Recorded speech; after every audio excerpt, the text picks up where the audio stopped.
If there's one thing I know how to sell, it's the experience. Can I have your attention? Give it to me. Get the mood right. Gonna take it from the west to the east side. Turn the heads, yeah, make them double take like ooh la la in the spotlight. Part of my friends gonna do it again, cause I'm a rock star. Burn it up all night, call a doctor. When we go in, yeah, we gon' go hard. Zoom, zoom in a fast car. Ready, get set, gonna do it again, again, again, again. Let's get this party started.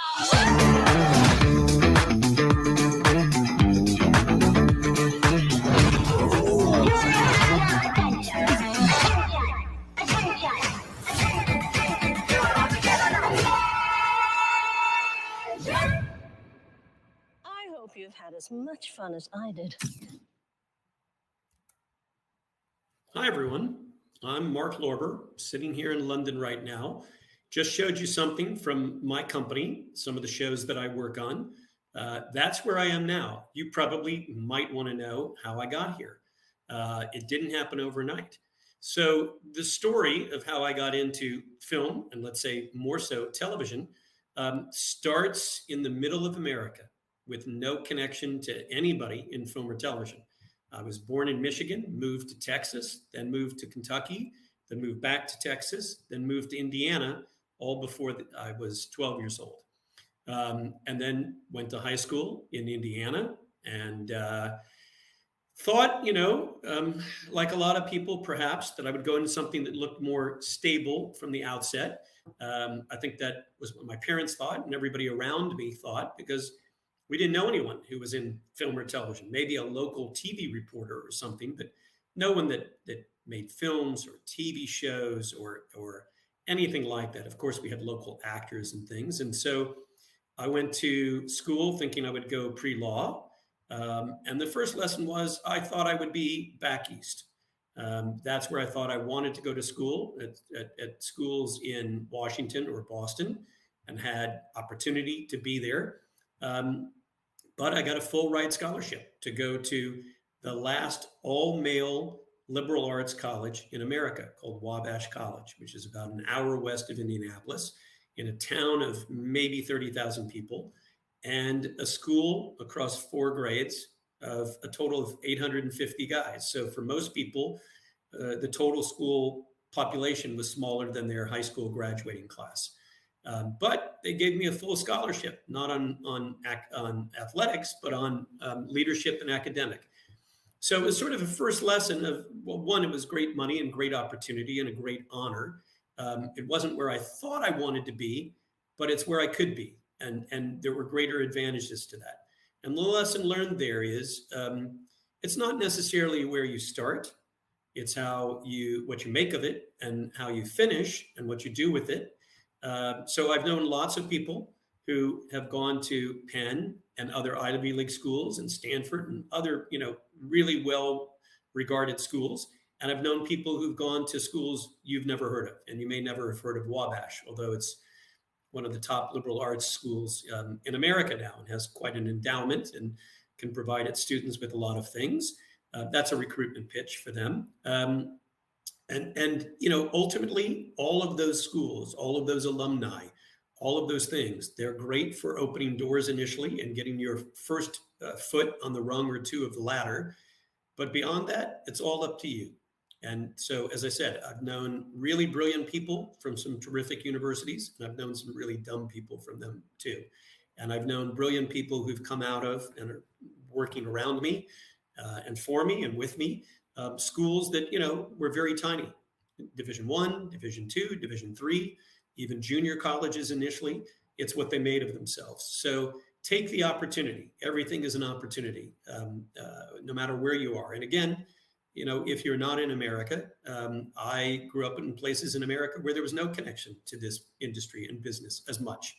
There's more now. And obviously there's a flattening of things with the internet and all the information and connections you can make. But when I started, there was no one to email to. You could send a letter. Eventually you could send a fax. And even when I started, we didn't have mobile phones. So there was no one to call. It was a different system. So you really had to make connections in person in some way or have a connection to get in. Now You can reach people, obviously, on the internet instantaneously. You can get a lot of information, and that's a benefit to all of you. So how did I get from Indiana and a little school there to where I am now? Well, so I went pre-law, and within the first semester, I determined it's absolutely not what I wanted to do. And to the dismay of my parents, I switched to English literature and theater. English literature as a major, theater as a minor. Not knowing exactly what I was going to do, but I knew I wanted to be creative. I wanted to write, I thought. And I spent every summer going to New York, taking any job I could do to be in New York, to be around creative people, to be able to see films and other things, and art shows and music and culture that maybe I wouldn't be exposed to back where I was going to school or back where I grew up. And meeting a range of people, a lot of people who weren't like me, didn't grow up like me. And it exposed me to a wider cross-section of people, which has ultimately been really valuable in my career. And so I did a whole bunch of jobs in New York. And when I finished university, the great thing about being at a small university or college was I really knew my professors and they knew me. And so they were able to make much better recommendations for me into graduate school. That school was really a catapult into whatever I wanted to do next. I was able to do things that in a bigger school, maybe I wouldn't get to do. Maybe I'd be just one of many fish in a big pond. Where I went, I could be a big fish in a little pond. It was really about, if I could figure out a way to do it, people would let me. So if I wanted to start a comedy club and bring nationally known comedians to the campus, I could, and I did. It also gave me a chance to perform. That's how I first started working and writing. If I wanted to act in theater or direct a theater program or show, I could, and I did. We didn't have any film or television at the time at that school, but I could do things that I wanted to do. And that helped me get into graduate school. And then, yes, I went back to New York, and at the time, there were only 4 or 5 film or TV graduate programs. Now there's lots, and many of them are quite good. And I decided I didn't want to be in LA. It felt very commercial. I wanted to be in New York, and the choices were NYU or Columbia. And I had gone to a summer program at NYU when I was there in the summer, working during the day, going to the summer program at night. And I just thought, upon visiting the schools, that Columbia felt a little more like me. And I went in as a writer-director, and I got in. I was one of 5 in my class who had just come straight from undergraduate to graduate. Most people had been out working and were older than me. And I think a big part of the reason I got in was all the activities and things I was able to do at this smaller university and all of the recommendations that my professors made for me. And so I went to that university. I went because I thought it would be the way for me to make connections and learn and experience things and have support in a shorter amount of time. You don't have to go to film or television school. You can go out and start working and apprenticing and learning on your own. I had the opportunity to work on a John Sayles film in Indiana called 8 Men Out. You can look it up. And the wonderful thing was, John Sayles and his crew were incredibly friendly. So I went up to the producer who hired me as a junior assistant, and I was skipping school to go work on this film that was about a baseball scandal in 1919. And I said to the producer, geez, do you think I could ask John, the director? He's about 6'7", so he's a very big, imposing guy, but incredibly friendly. Do you think I could ask him a question? And she said, sure, let me talk to him. And John said, Mark, I didn't even know he knew my name. He said, come over and have lunch with me. So I sat down during one of his production days and we had lunch, and he let me ask him everything, mainly about how to start. Should I go to film school? What are your thoughts? He had a connection to Columbia that was incredibly helpful in his advice. And he called over his Academy Award-winning, now 3-time Academy Award-winning cinematographer. And he said, Bob, you know Mark. I don't think Bob knew who I was, but he said, Mark's thinking about going to film school and working and everything and not just being a PA in Indiana. Can you talk to him? And next thing I know, next day I was having lunch with Bob. So that lesson is about stick your hand up when it's right, ask a question. The worst they can do is say no to you. And the best they can do is sit down and talk with you, give you some advice, make a connection for you. It's something that I learned later on in film school when I was working for my producing professor, but he was a significant producer in New York, and we were working on a big feature film with Gary Oldman and Sean Penn.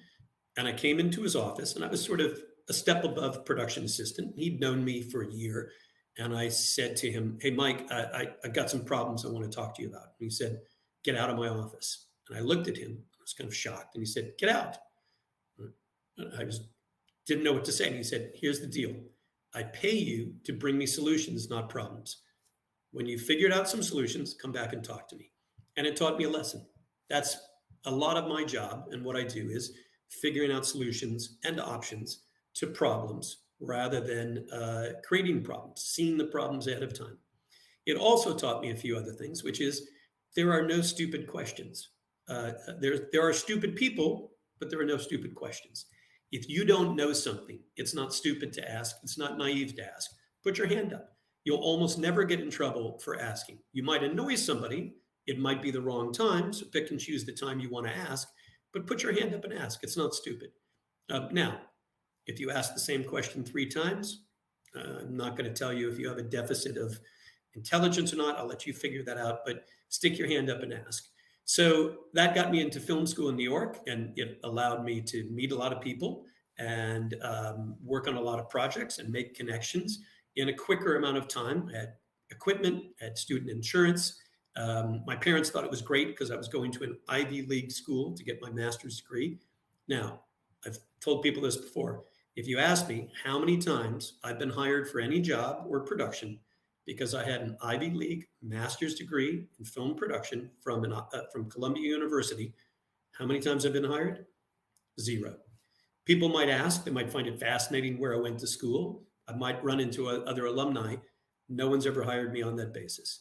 They've hired me because of who I am and what I'm able to do. So again, even if you go to a big film program or you don't, it's what you make out of it and the experiences you gain, the connections you make, and what you do with it next. It might get you in a door, but it's not going to get you up the ladder.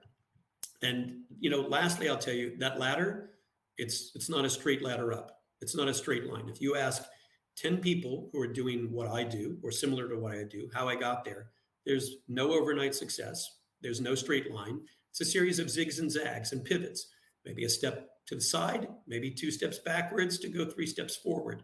But that's what you're going to end up doing in most of your lives and careers, is pivoting and zigging and zagging your way to what you want to do, which means if you want to be a producer and you can't work in production, but you can work in the office, or you want to work for a studio and you don't get into creative development or the production side of the company, maybe you go in through marketing or finance or legal, or any other division so that you get into that company and begin to meet people. I know we're going to get cut off here. That was sort of an introduction. You're going to have an opportunity to ask me questions.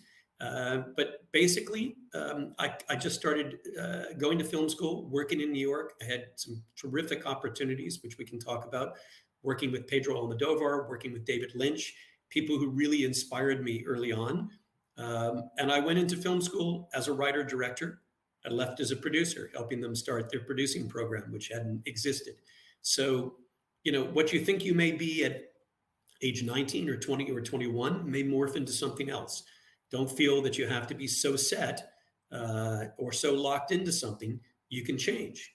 If you find that your aptitude or skills are better suited to something else, change to it. If you find your desires are different, change to it. If you don't like being in Boston and you think you want to be in Los Angeles and you're able to switch, make the switch. Don't feel that you're locked in. It's a series of pivots and choices and changes, and they're your choices. So no choice is ever wrong. It's what you learn from it and what you do with it. And then, from New York, I thought I would stay there my whole career and make very indie cool films. And there was a strike, a union strike. And so I decided I wasn't going to be able to do the work I wanted to do in New York quickly after film school. So I went to Los Angeles thinking I'd stay a year, and I never went back to New York. What can I say? But those are the opportunities that present themselves.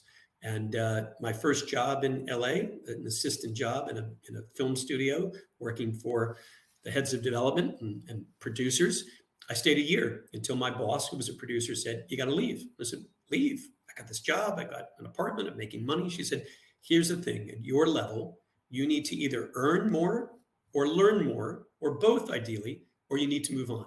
Otherwise, you're going to get too comfortable. You're not going to network. You're not going to learn more. You're not going to move on."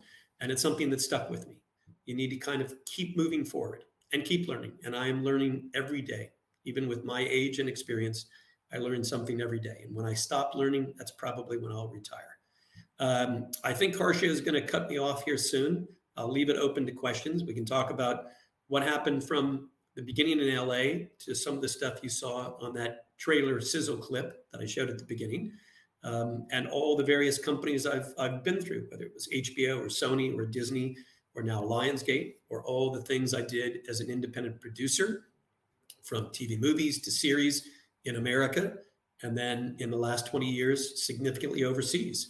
I'm one of the few Americans who's worked overseas in a lot of different cultures, in a lot of different languages, not English language, in both mature, industrialized countries and some very immature in terms of their film and television industry, emerging territories and countries, from Asia to Africa to the Middle East to Eastern Europe and Russia at a time, to places that have had and have a fairly mature industry: the U.S., Canada, Australia, the United Kingdom, places like that. So we can talk about all that. And I've had the rare opportunity to do everything from comedy series to drama series to telenovelas, which are to some people a form of soap opera, to big unscripted shows, from game shows to shows that, like Amazing Race and other shows, that are shot in multiple countries, on location, constantly moving, which have been great adventures. In fact, I'm reminded 4 years ago now, I was standing in Morocco and Jordan on a show that I was producing before I became exclusive to Lionsgate, a big reality show that was traveling to multiple countries. And so sometimes when I think, what am I doing in this office surrounded by four walls in London? I think back to some of the great adventures I've had, whether it was Eastern Europe or in Russia or in Nigeria or Ethiopia or the Philippines or Australia or Canada. Great adventures in my life across a lot of different genres. So that's also been a rare experience, not sticking to just one genre.